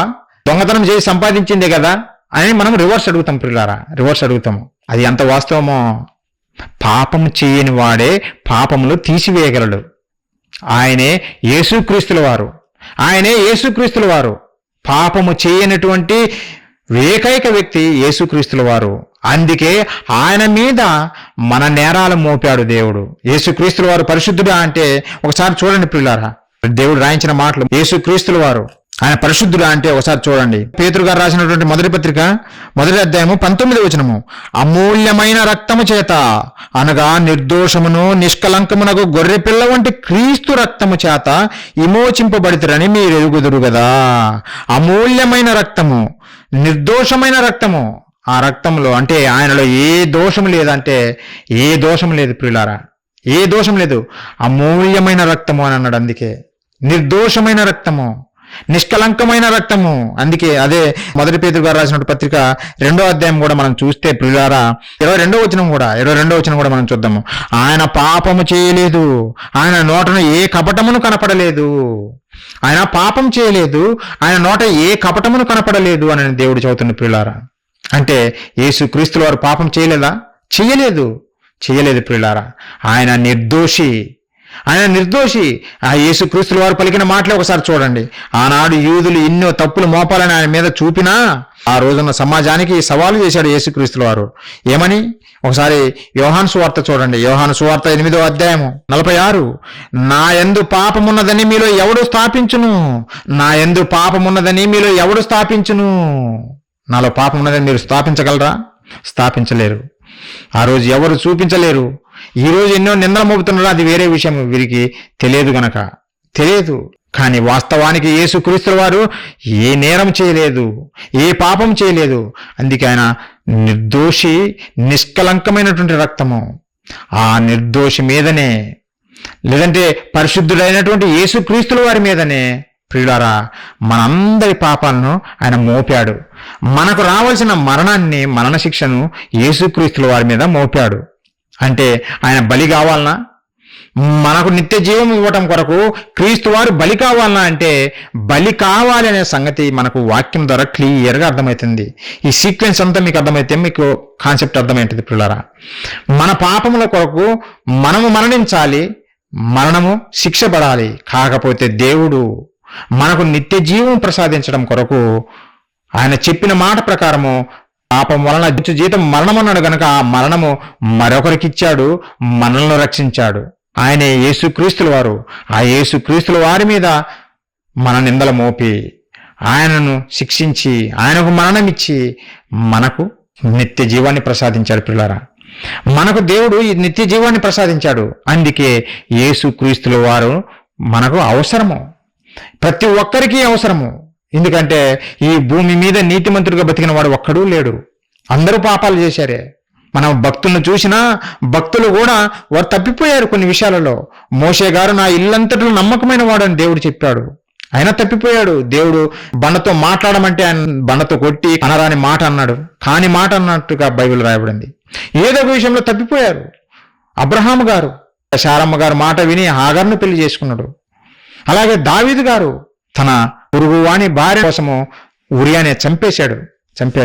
ఇలా భక్తులు గొప్ప గొప్పగా భూమి మీద దేవుని కొరకు బతికినా వారిలో మనము పాపాలు చూస్తాం. ప్రియులారా, వారెవరు నిర్దోషులు కాదు, అందరూ పాపం చేసిన వారమే. ఈరోజు మనము పాపం చేసిన వారమే. అందుకే తన ప్రియ కుమారుడు భూమి మీదకి రావాల్సి వచ్చింది. అందుకే యేసుక్రీస్తుల వారు భూమి మీదకి రావాల్సి వచ్చింది.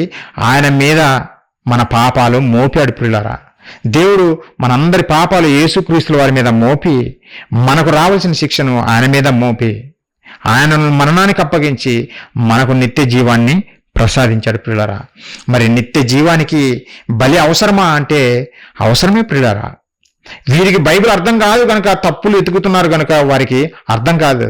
వారికి పాపం చేసినామనే సంగతే వారికి తెలియదు. అలాంటి వాడికి నిత్య జీవానికి బలి అవసరం అంటే వాడికి ఏమర్థమవుతుంది? ఒక విషయం తెలియజేస్తా. మనం ఈ రోజు భూమి మీద బ్రతకటానికే ఎన్నో మన కొరకు బలవుతున్నాయి తెలుసా? మన కొరకు ఎన్నో బలవుతున్నాయి. ఎన్నో జీవరాశులు ఈ భూమి మీద, ఈ జీవరాశులన్నీ మనిషికి సేవ చేయడం కొరకు బలవుతున్నాయి. ఒక కోడి చికెన్ బిర్యానీ అంటాము, చికెన్ 65 అంటాము. మరి ఆ చికెనే మరణించకపోతే నీకు చికెన్ 65 రాదు, చికెన్ బిర్యానీ రాదు. చికెన్లో ఎన్నో వెరైటీస్ చేసుకుంటున్నావు, ఎన్నో జంతువులను చంపుకొని తింటున్నావు, ఎన్నో చేపలు బలవుతున్నాయి, ఎన్నో పక్షులు బలవుతున్నాయి ప్రతి నిత్యము మన కొరకు. అలాగే ప్రతి వృక్షము మన కొరకు బలవుతుంది. ప్రతి వృక్షము, ఎన్నో ఆకుకూరలు తింటున్నాము, ఎన్నో ఫలాలు మనం అనుభవిస్తున్నాం. పిల్లరా, అవన్నీ తమ జీవితాలను త్యాగం చేస్తున్నాయి, మన కొరకు బలవుతున్నాయి. ఎందుకంటే ఈ భూమి మీద బ్రతికి అతి స్వల్పకాలం 60-70 సంవత్సరాల కొరకు ఈ ప్రకృతి అంతా మనిషికి సేవ చేస్తుంది, బలవుతుంది. 60-70 సంవత్సరాల కొరకే ఈ సృష్టి బలవుతున్నప్పుడు మరి నిత్య జీవానికి బలి అవసరం లేదు అనేది ఎలా వాస్తవమవుతుంది? పిల్లరా, బలి అవసరము. నువ్వు కొంతకాలం బ్రతకటానికే బలి అవసరమైతే నువ్వు నిత్యము జీవించాలంటే మరి శ్రేష్టమైన బలి అవసరమా కాదా? అవసరం. పిల్లరా, అదే దేవుడు చేశాడు. మనము పాపం చేస్తామని తెలుసుకునే ముందే దేవుడు యేసుక్రీస్తుల వారిని నియమించాడు. సరైన టైంలో ఆయన భూమి మీదకి పంపాడు. మన పాపాలన్నిటి కోసము ఆయన మీద శిక్ష మోపి ఆయనను మరణానికి అప్పగించాడు. పిల్లారా, ఆయన మరణం వలన ఈరోజు మనకు నిత్య జీవం వచ్చింది. ఎవరైతే క్రీస్తును అంగీకరిస్తారో, అవునున్న క్రీస్తు నా కొరకు మరణించాడు, క్రీస్తు నా పాపములను మోచాడు, లోక పాపములను మోసుకొని పోవు దేవుని గొర్రెపిల్ల అని రాయబడింది ప్రభుల వారి గురించి. ఒకరి పాపములు కాదు, అంగీకరించిన ప్రతి ఒక్కరి పాపం ఆయన మోయటానికే వచ్చాడు, మోస్తున్నాడు. ఆయన శిక్ష అనుభవించాడు మనందరి కొరకు. పిల్లారా, అందుకే ఈ ఉచితమైన గొప్ప రక్షణ ఈ సమాజం తృణీకరిస్తుంది. ఇంత గొప్ప రక్షణ ఎవరు ఇవ్వరు. మన కన్న తండ్రి దేవుడు మన కొరకు సిద్ధం చేసినా మన ఇంట్లోకి తెచ్చిపెట్టిన మనిషి గ్రహించటం లేదు, మనిషి రావటం లేదు దేవుని దగ్గరికి. వారు నమ్ముకున్న పద్ధతులే, వారు నమ్ముకున్నటువంటి సంస్కృతి ఇదే గొప్పది అని విర్రవీగుతున్నారే తప్ప ఆ దేవుని ప్రేమ ఎంత గొప్పదో మనిషికి అర్థం కావటం లేదు. ఎవరు ఉచితంగా మనల్ని రక్షిస్తారో ఆలోచించండి. ఉచితంగా నిత్య జీవాన్ని ఎవరిస్తారు చెప్పండి? నువ్వు కేవలం నమ్మటమే కదా. నువ్వు నమ్మడానికి కూడా నీకు ఇష్టం లేకపోతే ఇంకా నిన్నెవరు కాపాడతారు? ఎవరు కాపాడలేరు. నిన్ను కాపాడాలనే క్రీస్తును పంపాడు భూమి మీదకి దేవుడు. ఆ క్రీస్తు త్యాగాన్ని నువ్వు తృణీకరిస్తే, నిత్య జీవానికి బలి అవసరం లేదని నువ్వు మాట్లాడితే ఇంక నువ్వు ఎవరు రక్షిస్తారు? పిల్లారా, ఎవరు రక్షించలేరు. నిత్య నరకానికి పోవాల్సిందే, నిత్యము చావాల్సిందే. అలా పోకుండా ఉండడం కొరకే దేవుడు తన మహాకృప చేత, ఆయన గొప్ప ప్రేమ చేత మన పాపములను క్రీస్తు వారి మీద మోపి మన కొరకు నిత్య జీవము కొరకు క్రీస్తును బలిగా అర్పించి ఈరోజు మనకు నిత్య జీవాన్ని ప్రసాదించాడు. పిల్లారా, ఒకసారి ఎఫెసీయులకు రాసిన పత్రిక చూద్దాం. ఎఫెసీయులకు రాసిన పత్రిక 2వ అధ్యాయము 1వ వచనం ప్రియులారా, 1వ వచనము. మీ అపరాధముల చేత పాపముల చేత మీరు చచ్చిన వారై ఉండగా ఆయన మిమ్మును క్రీస్తుతో కూడా బ్రతికించెను. క్రీస్తుతో కూడా బ్రతికించెను. ఏ బ్రతుకు? నిత్య జీవము, నిత్యము జీవించే బ్రతుకు ప్రియులారా. ఏదో భూమి మీద గురించి కాదు చెప్పింది దేవుడు, భూమి మీద గురించి కాదు. నిత్యము మనము జీవించాలంటే క్రీస్తు బలవ్వాలి. కాబట్టి ఆ బలి చేసే దేవుడు క్రీస్తు ద్వారా మనల్ని మరలా బ్రతికించాడు. అందుకే క్రీస్తు ద్వారా తనకు కుమారుడు కావాలనుకున్నాడు. ఈ పద్ధతి పెట్టే, ఈ పద్ధతి ప్రకారం తన పిల్లలు తన దగ్గరికి రావాలని కోరుకున్నాడు కనుకనే ఇవన్నీ మనకు తెలియజేశాడు. ఈ పద్ధతిని పెట్టాడు పిల్లారా. అది అర్థం చేసుకోవాలా. నేను క్రీస్తు లేకుండా నేను దేవుని దగ్గరికి పోతానంటే పోలేవు. క్రీస్తు లేకపోతే నీ పాపాలు నీ మీదనే ఉంటాయి. నీ కొరకు బలయ్యాడు క్రీస్తు అనే సంగతి నువ్వు తెలుసుకోవాలి ముందు. అది తెలుసుకోకుండా నేను క్రీస్తు దగ్గరికి వెళ్ళిపోతాను, దేవుని దగ్గరికి నేను వెళ్ళిపోతాను అని అనుకుంటే ఇంకా మనవా ఆ పొరపాటే పిల్లారా. వీళ్ళకి అర్థం కాలేదు కనుక వాళ్ళు అపార్థం చేసుకున్నారు. మీరు అలా ఉండకూడదు. సత్యాన్ని తెలుసుకున్న వారిమిగా దేవుని కొరకు గొప్పగా బ్రతకాలి. దేవుని యందు ఎల్లప్పుడూ విశ్వాసం కలిగి ఉండాలి. మరి వీరు చూపించిన మాట ఏందో అనేది మీకు వివరించి ముగించుకున్నాం పిల్లారా. వారు ప్రశ్న వేశారు కదా, యేసుక్రీస్తుల వారు పలికిన మాటను చూపించి, యేసుక్రీస్తుల వారే చెప్పారు కదా బలి అవసరం లేదని, బలి నువ్వు కోరవన్నాడు కదా, మరి నిత్య జీవనికి బలి ఎందుకు అని వీళ్ళు ప్రశ్న వేశారు కదా. మరి యేసుక్రీస్తుల వారు ఇక్కడ ఎందుకు చెప్పాడు అనే సంగతి మీకు తెలియజేసి ముగించుకున్నాం పిల్లారా. 10వ అధ్యాయం 5వ వచనం హెబ్రీయులకు రాసిన పత్రిక. కాబట్టి ఆయన ఈ లోకమందు ప్రవేశించినప్పుడు ఇలాగూ చెప్పుచున్నాడు, బలియు అర్పణయు నువ్వు కోరలేదు. ఏ బలి నువ్వు కోరలేదు అనేది మనం ఆలోచించాలి. దేవుడు ఏ బలిని కోరలేదు అని అంటే పిల్లారా, పాత నిబంధన కాలంలో మోషే గారికి ధర్మశాస్త్రాన్ని ఇచ్చినప్పుడు దేవుడు వారి పాపములను క్షమించడం కొరకు మీరు ఏదో ఒక జంతువును బలి ఇవ్వండి, నిర్దోషమైనది నిష్కలంకమైనటువంటి గొర్రెను గాని మేకను గాని బలి ఇవ్వండి, అప్పుడు నేను మిమ్మల్ని క్షమిస్తాను అని దేవుడు చెప్పాడు పిల్లారా. మిమ్మల్ని క్షమిస్తాను, క్షమించేది దేవుడే. కాకపోతే దేవుడు వారికి పాఠం నేర్పాలనుకున్నాడు. రాబో కాలంలో నా ప్రియ కుమారుడు భూమి మీదకి రాబోతున్నాడు, నేను గొప్ప బలి జరిగించబోతున్నాను. దానికి ముందు ప్రజలకు తెలియజేయడం కొరకు ఆ రోజు జంతువులను బలిగా ఇవ్వమన్నాడు పిల్లరా. అందుకే మనము హెబ్రీయులకు రాసిన పత్రిక 10వ అధ్యాయం 1 నుంచి, ధర్మశాస్త్రము రాబోచున్న మేలులు ఛాయగలదే గాని ఆ వస్తువుల నిజ స్వరూపము కలది కాదు. ధర్మశాస్త్రము ఆ రోజు మోషే గారికి ఇచ్చిన ధర్మశాస్త్రము రాబోచున్న మేలుల ఛాయ విషయం అనేది. అంటే ఆ రోజు ఆ ధర్మశాస్త్ర సంబంధమైన క్రియలన్నీ ఈ రోజు క్రీస్తు ద్వారా ఆత్మ సంబంధం ద్వారా జరుగుతున్న క్రియలన్నిటికీ సాదృశ్య రూపంగా ఉన్నాయి. ఆ రోజు బలులు అర్పించింది ఎందుకంటే పాపము క్షమించడానికి వాళ్ళకి నేర్పాడు. మీ పాపాలు క్షమించబడాలంటే బలి జరగాలి అనేది వారికి నేర్పాడు. తర్వాత నా ప్రియకుమారుని నేను బలిగా చేయబోతున్నాను, ఆ ప్రియకుమారుని దగ్గరికి మీరు రావాలి అనే ఉద్దేశము తెలియజేయడం కొరకే ఈ విషయాలు చెప్పాడు పిల్లారా. ఆ రోజు ధర్మశాస్త్రము వారికి సంపూర్ణ జ్ఞానము పరిపూర్ణ జ్ఞానము ఆ రోజు ఇవ్వలేదు, వాళ్ళకి సర్వసత్యం రాలేదు. ఆ రోజు జంతువుల ద్వారా వారికి బలి అర్పించేవారు. జంతువులు బలి అర్పించేవారు, తమ పాపాల కొరకు దేవుని వేడుకునేవారు. అయితే ఇశ్రాయేలు ప్రజలు అది కూడా మీరి దేవుని ఆజ్ఞను కూడా మీరేసి పాపాలు చేస్తూ రోజు జంతువులను బలి ఇస్తూ దేవుని మాటలను పక్కన పెట్టేశారు. పాపం చేయడము జంతువుని తీసుకొచ్చి బలేయడము, పాపం చేయడము జంతువుని తీసుకొచ్చి బలేయడము. ఒకవేళ దేవుడు నువ్వే బలిగా అని అంటే పాపం చేయడంగా, పాపం చేయడు. కానీ జంతువు బలి అవుతుంది కనుకనే పోతే పోయిందిలే జంతువే కదా అన్న విధంగా పాపము వాళ్ళు ఆహారముగా చేసుకుని పాపాలు జరిగించారు పిల్లరా. అంత ఘోరంగా దేవునికి విరోధంగా బ్రతికారు. దేవుడు చెప్పిన మాటలను పక్కన పెట్టేసి పాపాలు చేయడము మొదలుపెట్టారు పిల్లరా. అందుకే దేవుడు అన్నిటికీ కుదురుబాటు కాలం ఉంది అని చెప్పాడు కనుకనే ఆ కుదురుబాటు కాలంలోనే యేసుక్రీస్తుల వారిని భూమి మీదకి పంపించి మానవాళ్ళందరి కొరకు బలిగా అర్పించాడు. దేవుడు ఆ బలులను చూసి విసిగించి వీరు పాపాలు చేస్తున్నారు, వీళ్ళు బలి ఇచ్చినప్పుడల్లా వీళ్ళు పాపాలు నాకు జ్ఞాపకం వస్తున్నాయి, కాబట్టి నాకు వీళ్ళని క్షమించడానికి మనసు లేదు, ఎందుకంటే అంత ఘోరమైన పాపాలు చేస్తున్నారు, కాబట్టి ఆ బలులను నేను ఆపేస్తాను, ఆ బలులను నేను కోరను, ఆ జంతువుల బలి నాకు అవసరం లేదు, ఆ జంతువుల బలి నాకు అవసరం లేదు. ఆ జంతువుల బలి చూసినప్పుడల్లా నాకు మీ పాపాలు జ్ఞాపకం వస్తున్నాయి, మీ పాపాలు జంతువుల రక్తం తీసివేయవు అని నేను చదువుతున్నాడు పిల్లలు. అదే 3-4 వచనాలు చూస్తే, అయితే ఆ బలులు అర్పించుట చేత ఏటేట పాపములు జ్ఞాపకం వచ్చుచున్నవి, ఏలైనగా ఎడ్ల యొక్కయు మేకల యొక్కయు రక్తము పాపములను తీసివేయట అసాధ్యము. ఈ పశువులు లేదంటే గొర్రెల యొక్కయు మేకల యొక్క రక్తము మనిషి పాపాలను తీసివేయలేదు. ఆ రోజు ఒక పద్ధతిగా పెట్టాడు, వారికి ఒక సర్వసత్యాన్ని నడిపించడం కొరకు. క్రీస్తు బలిని గూర్చి వారికి తెలియజేయడం కొరకు వారికి ముందుగానే ఇంట్రడ్యూస్ చేశాడు. మీరు చేసే పాపాలకు బలి అవసరము అని తెలియజేయడం కొరకు పిల్లరా. కానీ వాళ్ళు అది మర్చిపోయారు. పాపం చేయడం కొరకే బలులు చేశారే తప్ప పాపం చేశాం గనక బలి ఇవ్వలేదు వాళ్ళు. పాపం చేశాం గనక బలి అని అర్పిద్దామంటే అది వేరు, తక్కువ ఉంటాయి.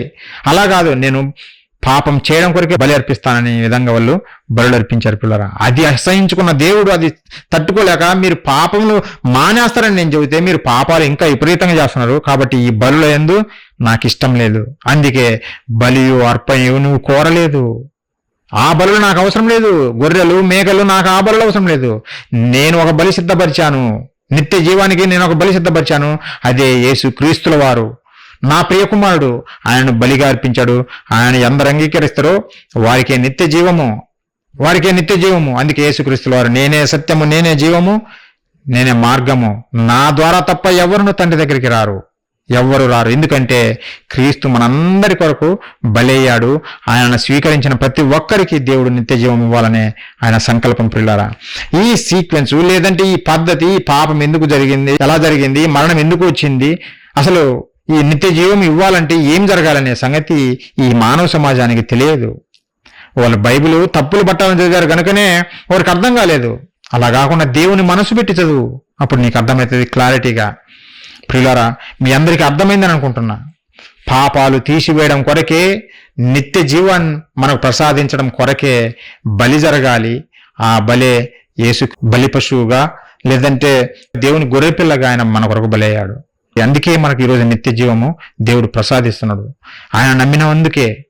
అలా కాకుండా నేను నమ్మనంటే మనము నిత్య నరకానికి జారిపోతాం పిల్లరా. అలా మనలో ఎవరు ఉండకూడదని కోరుకుంటూ నా మాటలు ముగిస్తున్నా. ప్రార్థన చేసుకుని ఈ క్లాస్ ముగించుకుందాం పిల్లరా. ప్రార్థన చేసుకుందాం పిల్లరా. మహాపరిశుద్ధుడ, ప్రేమగల మా కన్న తండ్రి, మీ పరిశుద్ధమైన, ఘనమైన, శ్రేష్టమైన మీ నామానికి వందనాలు తండ్రి. మీరంటే పడనివారు, మీ ప్రియకుమారుడు అంటే పడనివారు తండ్రి, మీ మాటలంటే పడనివారు ఎన్నో ఎన్నో మీ మీద నిందల మోపుతూ, మీ మాటలు తప్పులు ఆయన చెబుతూ, ఆయన అల్ప విశ్వాసం మనసులను చెరిపి వారిని మీ నుండి దూరం చేస్తున్నటువంటి తరుణంలో తండ్రి, కన తండ్రి, వారు సంధించిన ప్రశ్నలోని ఒక ప్రశ్నను మీ పిల్లలకు తెలియజేశాను నాయన. మీ మాటలు ఎంత వాస్తవమో క్లియర్గా మీ మాటల ద్వారా మాకు తెలియజేశారు తండ్రి. దేవా, నిత్య జీవానికి బలి అవసరమా అంటే అవును తండ్రి. మేమందరము పాపులమే. మా పాపాలకు శిక్ష మరణము. ఆ మరణము తండ్రి మా మీద మోపకుండా మీ ప్రియకుమారుడు, మా రక్షకుడు క్రీస్తుల వారి మీద మోపారు. ఆయన మరణించడం వల్ల, ఆయన బలి అవ్వడం వల్ల మాకు నిత్య జీవాన్ని ప్రసాదించారు తండ్రి. ఈ ప్రేమ ఈ మానవాళికి అర్థం కాలేదు. మీరు ఎంతగా మమ్మల్ని ప్రేమిస్తున్నారు. మీ ప్రియ కుమారుని కూడా మా కొరకు వదులుకోవటానికి మీరు సిద్ధపడినారంటే మీ ప్రేమ చాలా అద్భుతమైనది నాయన. అది మానవాళి అర్థం చేసుకోనకుండా నాయన మీ మీద నిందలు మోపేవారుగానే ఉన్నారు. కన్న తండ్రి, కొద్దివారిగా ఉన్నను మీ మాటలు అర్థం చేసుకొని కన్న తండ్రి మీ కొరకు గొప్పగా ఫలించేవారుగా మమ్మల్ని అందరినీ దీవించండి. మేమందరము కలిసి గట్టుగా నాయన మీ నామ మహిమార్థమై జీవించులాగున కృప చూపండి తండ్రి. తండ్రి, ఇంకా మీ కొరకు అనేక కార్యాలు మేము చేయలాగున, మీ నామాన్ని మహిమపరిచే కార్యాలు తండ్రి, అగ్నిలోని లాగినట్టు కొంతమందిని మీ వైపు నడిపించే కార్యాలు తండ్రి మేము చేయలాగున మీ కృప మా పట్ల చూపుతారని కోరుకుంటూ, ఇంకా దినదినము సంఘం అభివృద్ధి చెందులాగున మీ సహాయం అనుగ్రహిస్తారని, అనేక మంది సత్యవాక్యాన్ని విని మీ చెంతకు చేరులాగున మార్గాలు తెరుస్తారని వేడుకుంటూ తండ్రి, ఈ ప్రార్థన మా ప్రభువును, మా రక్షకుడును, మీ ప్రియ కుమారుడైన క్రీస్తు వారి అతి శ్రేష్టమైన నామములు అడిగి వేడుకుంటున్నాము తండ్రి. ఆమేన్. ప్రియులారా, మీ అందరికీ నా వందనాలు తెలియజేస్తున్నాను.